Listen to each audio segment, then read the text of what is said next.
Il y a une image qui a tourné, qui a tourné sur les réseaux sociaux depuis une semaine et demie, qui est tirée de l'un des derniers chapitres de Boruto. Boruto que je ne lis pas, donc je ne pourrais pas vous dire quel chapitre. Mais ça a tourné sur les réseaux sociaux, même si c'était pas à grande ampleur, ça a quand même un peu tourné et moi ça m'a surpris. Donc cette image qui est du coup tirée d'un des derniers chapitres de Boruto fait polémique dans le monde du manga, entre guillemets, je dirais polémique. C'est une petite polémique. On n'est pas sur la polémique de l'année, mais bon. Donc cette image-là a justement été tirée du dernier chapitre de Boruto, je me répète, fait polémique parce qu'elle ressemble vachement à une des formes que adoptait Ichigo dans le dernier arc manga. Cette forme-là, qui s'appelle The Horn of Salvation, qui a été créée par Tate Kubo, donc il y a de là un petit moment, je dirais 10 ans bientôt, qui voilà, ça ressemble vachement. Hein, je ne veux pas vous mentir, ça ressemble énormément. Il y a une corne, il y a des traits noirs qui sortent de la corne qui vont sur le visage. La forme de la tache noire n'est pas similaire, heureusement. Mais est-ce que c'est du plagiat? C'est ça la bonne question. Est-ce qu'on peut dire que c'est du plagiat? Et c'est exactement à cette question-là qu'on va essayer de répondre dans cette vidéo. Alors, je vous laisse l'intro et je vous dis bon visionnage.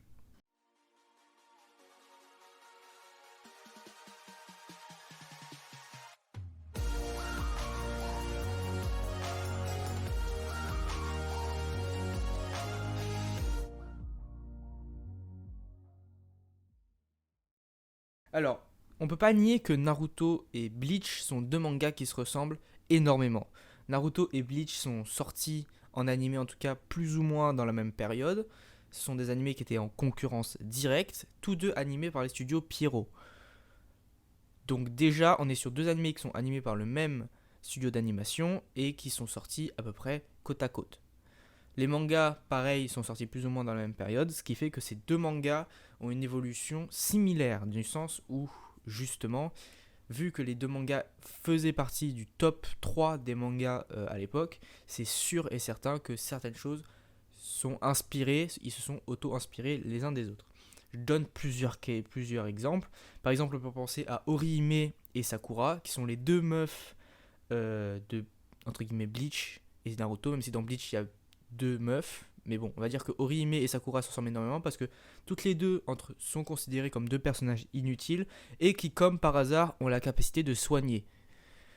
Ensuite, on peut penser aussi à l'Espadas et l'Akatsuki, les deux organisations de Bleach et Naruto qui comportent chacun 10 membres et qui sont là en tant que ennemis du héros et de son organisation au héros, puisque il faut compter que Naruto fait partie du village de Konoha et Bleach et Ichigo, autant pour moi, fait partie de la Soul Society.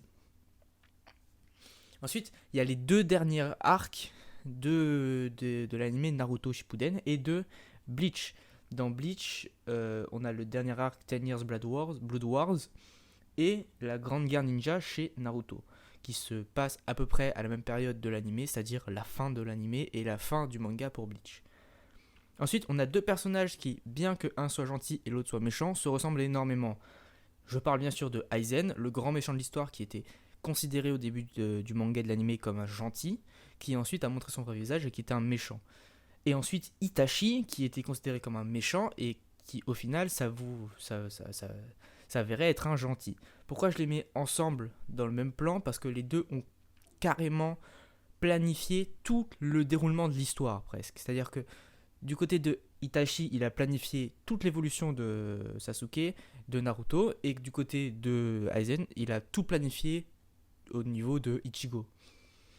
Ensuite, les deux personnages principaux ont un démon intérieur, c'est-à-dire que Ichigo a son alter ego inverse, Ogichi, et Naruto a le démon renard à 9 queues, Kurama. Ce qui m'amène au prochain point, justement, que dans les deux séries, il y a des personnages qui possèdent des démons intérieurs. Chez Bleach, on a les Vizard, et chez Naruto, on a les hôtes de démons. Ça peut s'expliquer par le fait que les deux mangas sont sortis en même temps.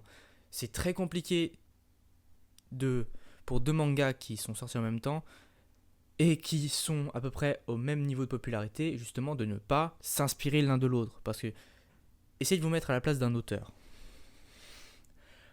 Aucun auteur ne s'inspire pas, en fait. Autant dire ça. il faut s'inspirer d'autres artistes pour faire quelque chose de bien. Ici, on avait vraiment les deux animés au summum de l'animation à cette époque-là. Donc forcément que les deux mangaka se sont plus ou moins se sont inspirés de l'autre. Je pense pas que Kishimoto s'est plus inspiré de Bleach que de Tite Kubo, que Tite Kubo s'est inspiré de Kishimoto. Je pense que c'est égal, plus ou moins. Chaque chose a été inspirée et d'autres non, et c'est plus ou moins une relation d'égalité entre les deux mangaka. Maintenant, vu que c'est plus Kishimoto, me semble-t-il, qui dessine Boruto, et que effectivement les deux formes des deux personnages se ressemblent énormément. Je ne lis pas Boruto, donc je ne connais pas le contexte de l'apparition de cette forme, même si c'est un shonen et on n'a pas trop besoin de réfléchir pour imaginer qu'il est tombé contre un méchant bien plus puissant que lui et qu'il a forcément dû utiliser une évolution supérieure. Cependant, pourquoi est-ce que c'est pas forcément du plagiat? Je pense que c'est pas du plagiat. Je suis pas très fan de Boruto, j'aime pas ça du tout, mais je vais pas le lyncher non plus. Je pense que ce n'est pas du plagiat dans le sens où, en fait, on appelle ça du plagiat parce que ça se ressemble énormément, mais à mon avis, ça ne se ressemble pas du tout en termes de pouvoir. À vous de me le dire en commentaire si c'est vrai ou pas, si les deux trucs ne se ressemblent pas. Je pense pas que ce soit le cas.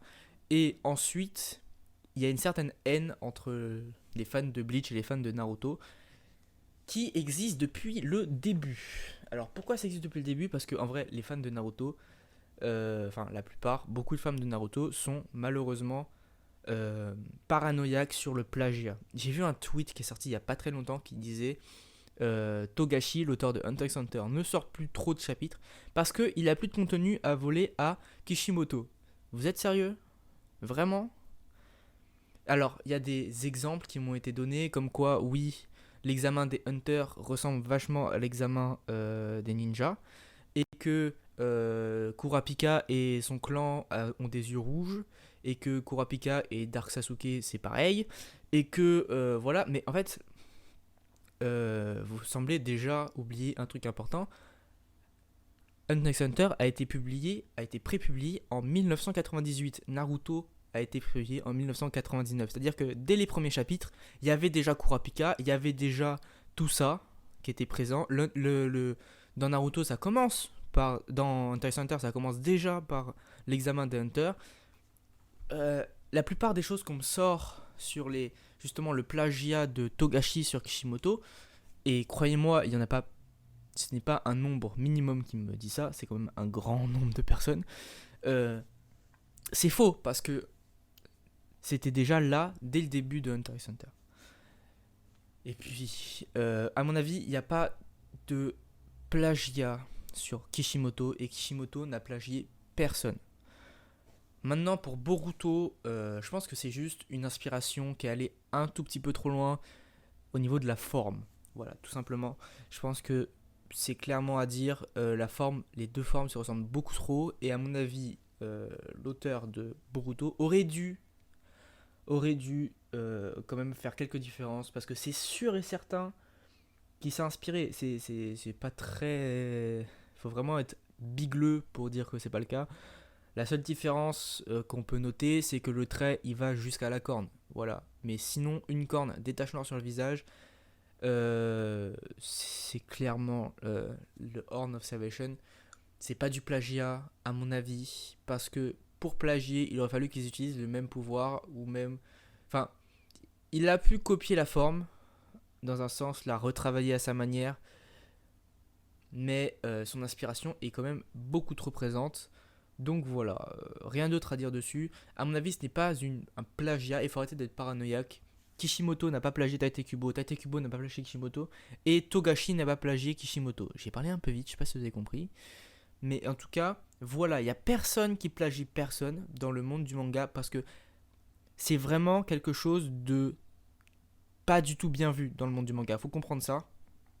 Il y a eu une histoire il y a pas très longtemps je crois que c'était un Québécois ou un Canadien, je sais plus, parce que les deux sont pas pareils, qui avait fait un manga que tout le monde un webtoon genre, enfin un manga qui est publié sur internet et que tout le monde au début avait bien accepté et tout, et au bout de quelques semaines, de quelques chapitres, il y a eu une grosse polémique parce que la plupart des poses, des des formes, des personnages ou même de comment le truc était agencé était plagié sur Bleach. Et vraiment, j'ai commencé à lire et je me suis rendu compte que c'était vrai. La plupart des personnages se ressemblaient et ressemblaient aux personnages de Bleach. Il y avait une copycat de Kenpachi, il y avait une copycat d'un peu tout le monde. Et voilà, et c'est super mal vu. Un plagieur, aussi connu qu'il soit, va se faire lyncher déjà par nous les lecteurs, mais aussi par les maisons d'édition. Il faut comprendre ça. Alors que avant, aussi connu soit le manga, avant d'être publié, il y a d'abord une relecture par les éditeurs. Et vu que ce n'est pas Kishimoto qui dessine actuellement Boruto, il y a une relecture. C'est sûr et certain. C'est sûr et certain qu'il y a une relecture. Donc, si les auteurs, les mecs du Shonen Jump avaient remarqué que ça ressemblait beaucoup trop au Horn of Salvation de Bleach, croyez-moi qu'ils lui auraient demandé de redessiner ça. C'est sûr et certain. Donc, si justement c'est pas du plagiat, c'est pas considéré par le plagiat par la Shonen Jump, et qu'il n'y a pas vraiment de procès, entre guillemets, procès parce que ça ira jamais en justice, mais de procès de l'auteur,